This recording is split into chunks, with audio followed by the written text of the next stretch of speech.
Hello friends, welcome to YouTube channel engineering classes. Hope you are doing good. So आज जो मैं आपके साथ न्यूज़ डिस्कस करने लगा हूँ कुछ ऐसे ही है।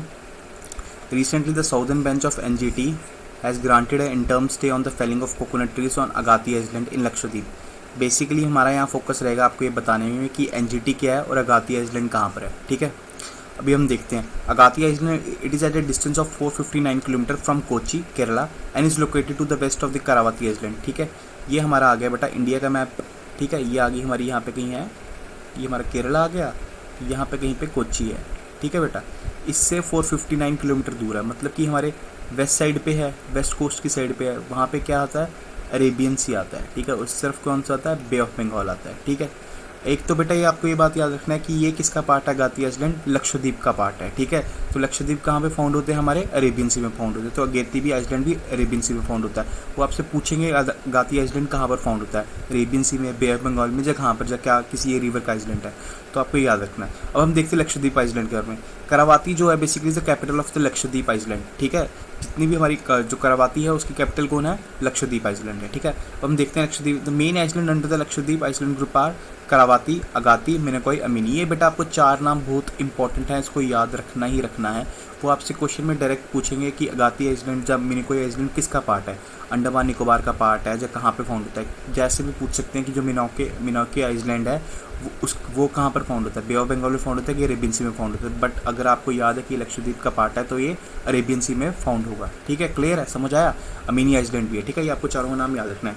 लोकेशन देख लेते हैं। These are scattered in the Arabian sea between the 8 degree north and 12 degree north and 71 E 74 longitude. ये क्या कह रहा है, बेसिकली ये हमारी अर्थ आ गई, ये आ गया 0 डिग्री इक्वेटर, यहाँ से ऊपर चले जाएंगे थोड़ा 8 डिग्री आ जाएगा, यहाँ से ऊपर चले जाएंगे तो 12 डिग्री आ जाएगा। ये बेसिकली क्या होते हैं, लैटिट्यूड होते हैं। 8 डिग्री है और ये 12 डिग्री है। ये कह रहा है ये इन्हीं कहीं लैटिट्यूड्स के बीच में पाया जाता है। ठीक है, और यहाँ पे आ जाओ हम अपने, अगर हम मान लेते हैं 0 डिग्री लॉन्गिट्यूड है। ठीक है बेटा, अब वो कह रहा है कि 71 ई और 74 ई के बीच में, मतलब कि इसके इधर ईस्ट जाना, हमें कितना जाना, 71 और 74, तो वो कहीं यहाँ कहीं आ जाएगा बेटा हमारे वेस्ट कोस्ट के पास। तो हम क्या फाउंड करते हैं, ये हमारे कहाँ पे निकलता है, वेस्ट कोस्ट पे निकलता है। और किस पे निकलता है, 8 टू 12 डिग्री नॉर्थ लैटिट्यूड और 71 इंटू 74 लॉन्गिट्यूड के बीच में। ठीक है, this island are located distance of 280 to 480 kilometre from Kerala coast. ठीक है, the entire group of island built of coral deposit. ये इंपॉर्टेंट पॉइंट है बेटा, बहुत इंपॉर्टेंट पॉइंट है। जैसे ये इंपॉर्टेंट पॉइंट है, ये भी इंपॉर्टेंट पॉइंट है।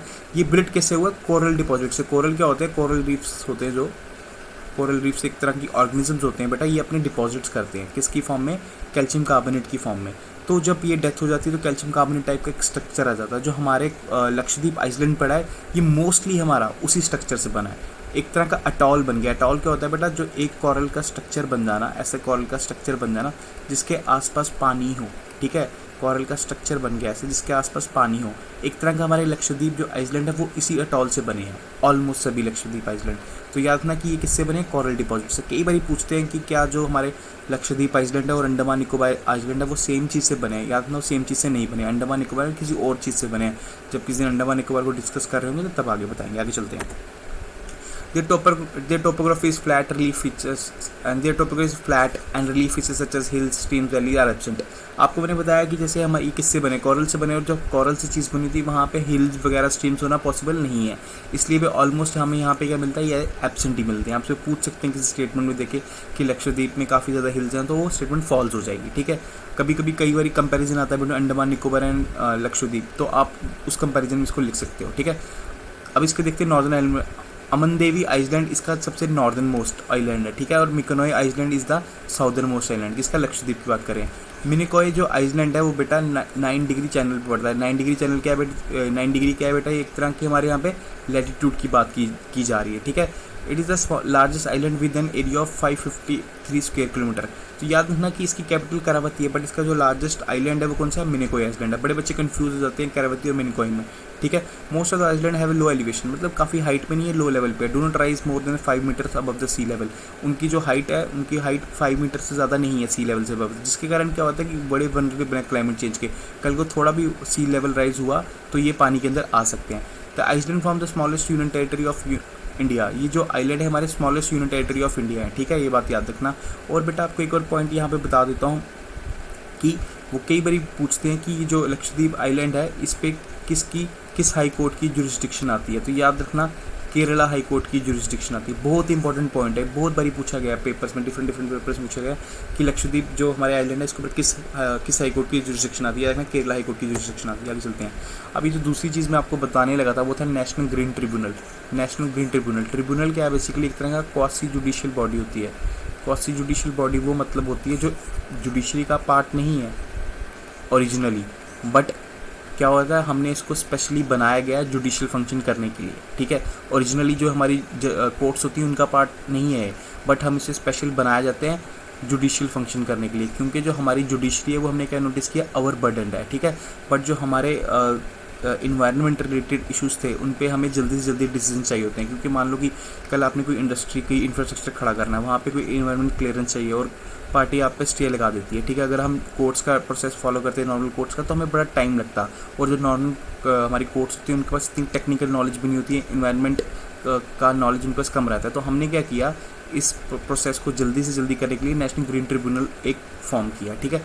अब ये कैसे फॉर्म हुआ? नेशनल ग्रीन ट्रिब्यूनल एक्ट लिखा है 2010 में। अब आपको मैंने बताया था कि जो चीज़ एक्ट से बने वो स्टैट्यूटरी बॉडी होती है, तो याद रखना कि एनजीटी भी एक स्टैट्यूटरी बॉडी है। इसके लिए भी पार्लियामेंट में बिल लाया होगा, बिल को पास कराया होगा, उसको प्रेसिडेंट से पास करा, सेट मिलने के बाद एक्ट बना होगा, ठीक है। तो ये बात रखना कि एनजीटी एक स्टैट्यूटरी बॉडी है, ठीक है। With establishment of NGT India become the third country in the world. अब कई बार पूछा था कि क्या इंडिया एक ऐसी पहली कंट्री थी जिसने एनजीटी जैसे एक क्वासी जुडिशियल बॉडी को बनाया जो एक स्पेशल एनवायरनमेंट पे डील करती है। याद रखना ऐसा नहीं है। हमसे पहले कौन सी कंट्री थी? ऑस्ट्रेलिया और न्यूजीलैंड, वो दोनों ही काम कर चुकी थी। हम तीसरी कंट्री थी जिसको हमने ऐसा सिस्टम अडॉप्ट किया। NGT has a 5 places of sitting. ये 5 जगह पे इसकी हम देखते हैं कि सिटिंग होती है। सबसे पहले होती है न्यू दिल्ली में जो प्रिंसिपल प्लेस ऑफ सिटिंग है, फिर भोपाल में, फिर पुणे में, फिर कोलकाता, फिर चेन्नई। याद रखना कि ये चारों इंपॉर्टेंट है। वो पूछेंगे कि एनजीटी का ऑफिस कहाँ है, एनजीटी की सिटिंग कहाँ है। न्यू दिल्ली तो है, उसके साथ भोपाल है, पुणे है, कोलकाता है एंड चेन्नई है। अभी जैसे ये ऑर्डर जो आया था लेटेस्ट, जो हम जिस पे न्यूज़ देख रहे हैं हम, ये कहाँ से निकला हुआ है? ये निकला है the southern bench of NGT. ये लिखा है साउदर्न बेंच ऑफ एनजीटी, तो मतलब किस बेंच ने दिया होगा? चेन्नई बेंच ने, ठीक है, चेन्नई बेंच ने दिया होगा।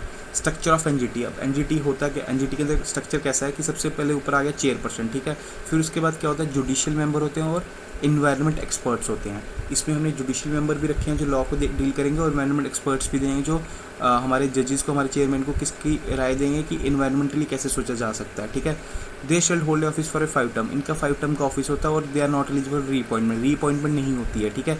The chairperson is appointed by the central government in consultant with the chief justice of India. जो इसका चेयरपर्सन है, जो यहाँ में हम चेयरपर्सन बता रहे हैं, इसको कौन अपॉइंट करता है? सेंट्रल गवर्नमेंट अपॉइंट करता है। किसकी कंसल्टेशन के साथ? चीफ जस्टिस ऑफ इंडिया की कंसल्टेशन के साथ। जो बाकी हमारे मेंबर्स हैं ये भी हमारी सेंट्रल गवर्नमेंट अपॉइंट करती है, पर एक सिलेक्शन कमेटी बना के।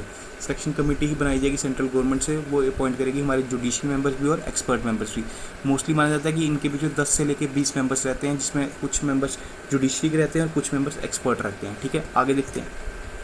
अब एनजीटी किन किन केसेस के साथ डील करेगी, ये बहुत इंपॉर्टेंट है यहाँ पे समझना कि एनजीटी किन किन केसेस देती है। Water protection and control pollution, कोई भी केस रिलेटेड होगा water protection and control pollution से, उससे देखेगी। Water protection control pollution case 1970 act 1977 से देखी, उससे देखेगी।